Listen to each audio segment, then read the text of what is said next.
Bienvenue dans cette nouvelle vidéo où on va parler de communication dans ta relation amoureuse. La communication, tu le sais sans doute, c'est un peu la clé dans une relation et elle est souvent menée à mal, donc c'est important d'en parler et c'est important de faire de l'introspection et c'est ce qu'on va faire aujourd'hui. Aujourd'hui, j'ai envie que tu repenses peut-être à un événement, quelque chose de peut-être pas très agréable, en tout cas un moment où ton ou ta partenaire t'a vachement contrarié. Alors ça peut être un truc tout simple, c'est pas la peine de prendre une énorme dispute que vous avez eue, ça peut être peut-être la fois où vous avez eu un désaccord sur le resto dans lequel vous vouliez aller, ça peut être la fois où peut-être que tu avais plus de désir sexuel et lui ou elle t'a rejeté, ou en tout cas tu t'es senti rejeté. Ça peut être aussi un désaccord sur des remarques, des réflexions aussi qu'il ou elle a pu te faire, peut-être en te disant ah t'es trop ceci, t'es trop cela, bref. Je t'invite à prendre quelque chose, un élément qui t'a un peu contrarié, qui t'a un peu embêté, on va dire, et on va aller travailler dessus et on va aller faire de l'introspection. Parce que si tu vas directement voir ta partenaire en lui disant tu m'as dit ça et franchement c'est pas cool et je veux plus que tu recommences et tu m'as saoulé, ça va pas marcher. Malheureusement, ça va plutôt empirer la situation.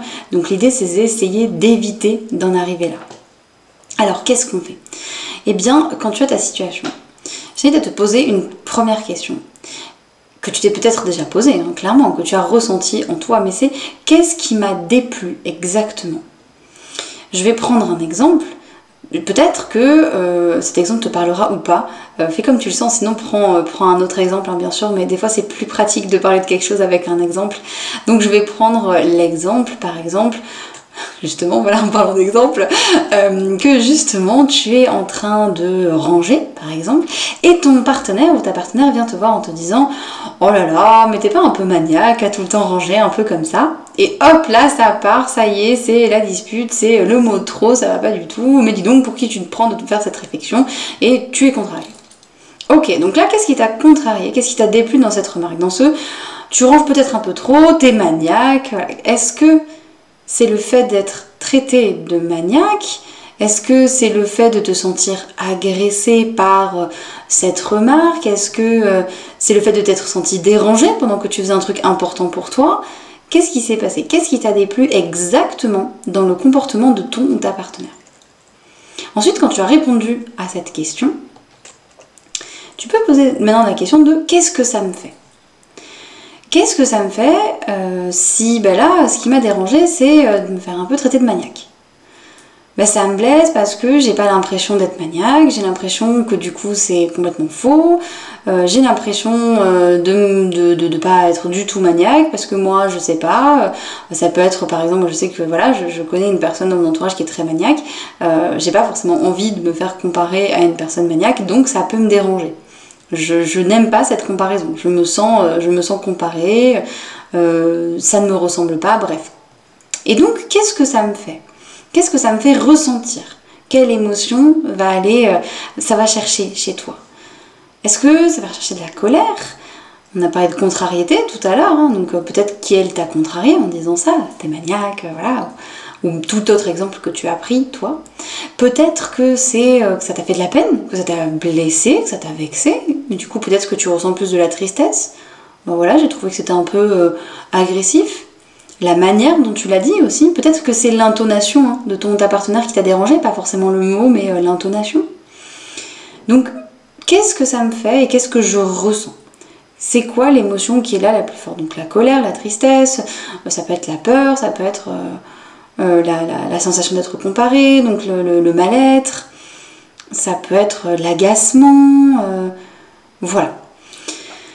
Et ensuite, quand tu t'es posé cette question, donc là déjà tu y vois un peu plus clair sur ce qui s'est passé, et bien là tu peux te poser la question de qu'est-ce que tu aurais aimé faire de différent? Qu'est-ce qui aurait pu être différent? Qu'est-ce que tu aimerais faire?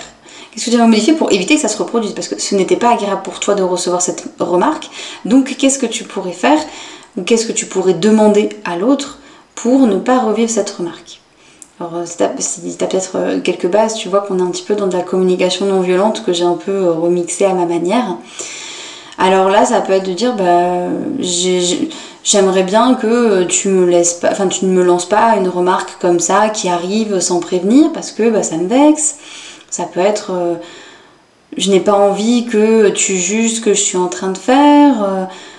Ça peut être, bah, je sais pas, si tu as envie, voilà, là je me suis sentie dérangée, tu m'as interrompu dans ce que je faisais, ça m'a un peu saoulé ce que tu m'as dit, bah, est-ce que voilà, la prochaine fois tu peux attendre voilà, que j'ai terminé et puis là on en reparle.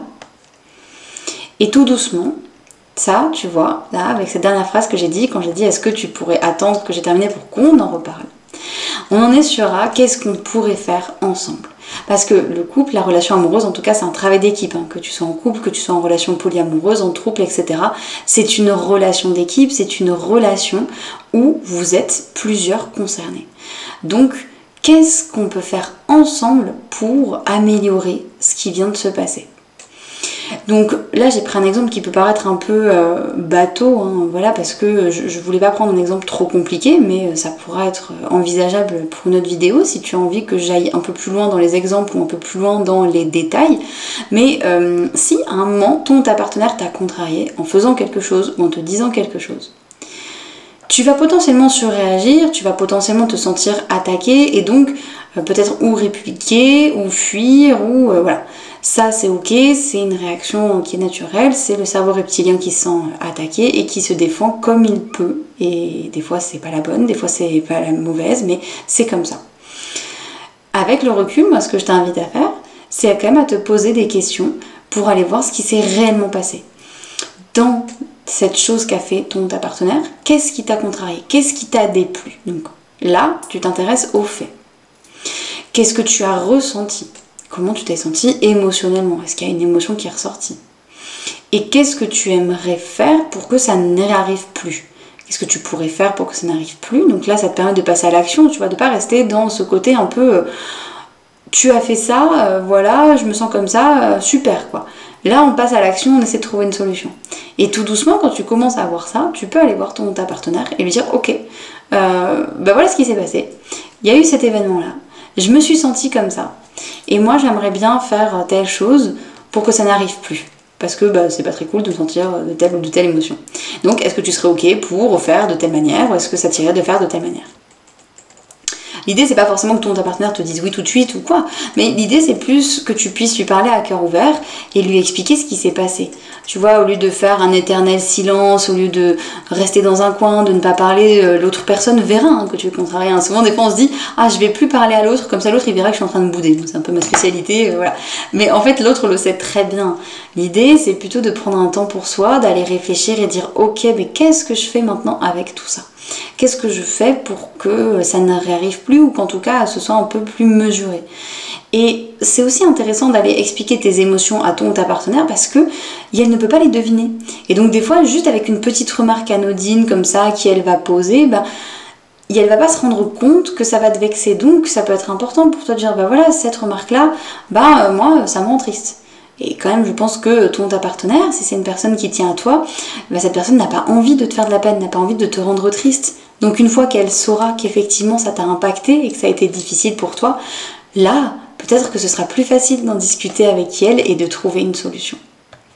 J'espère que cette petite vidéo t'aura apporté quelques pistes d'éclairage, voilà, quelques éclaircissements plutôt, on va le faire de la bonne manière. Et si tu as des questions, eh bien n'hésite pas à les laisser en commentaire. S'il y a une situation à laquelle tu as été confronté récemment, tu peux en parler dans les commentaires si tu te sens libre. Et puis sinon, tu peux le faire en m'envoyant un petit mail à celine.filoyoni@gmail.com. Et puis si la vidéo t'a plu, n'hésite pas à la partager, à mettre un pouce vers le haut et puis à t'abonner. Comme ça, tu retrouveras chaque samedi une nouvelle vidéo pour parler justement de la relation amoureuse.